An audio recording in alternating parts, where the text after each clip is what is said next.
How to use prefabs. Say you've created an object that you want to reuse somewhere else, or even spawn dynamically at runtime. To be able to do that, you have to turn it into a so-called prefab. Prefabs are simply scene objects that are stored in their own document, which makes it possible to reference them. To turn this magnificent object into a prefab, select it and then right-click and choose Prefabs, Create Prefab. Choose a location and give it a name. And that's it.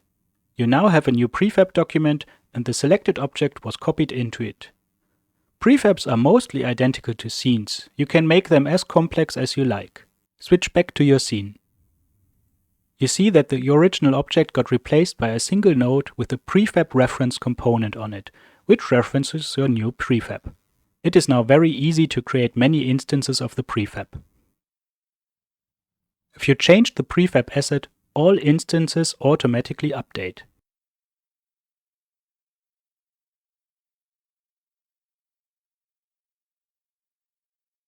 It is also very easy to spawn prefabs at runtime. One way is to use the spawn component.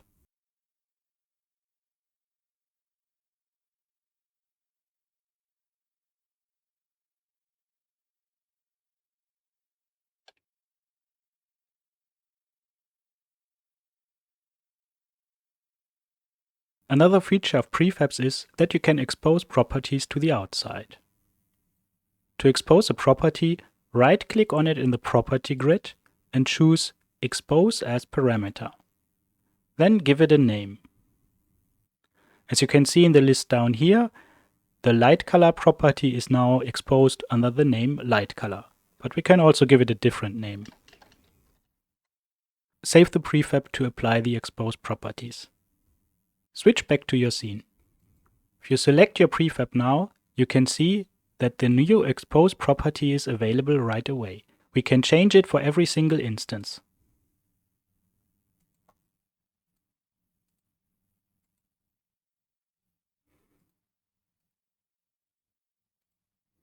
Prefabs are a core feature of the engine and are used in many different ways.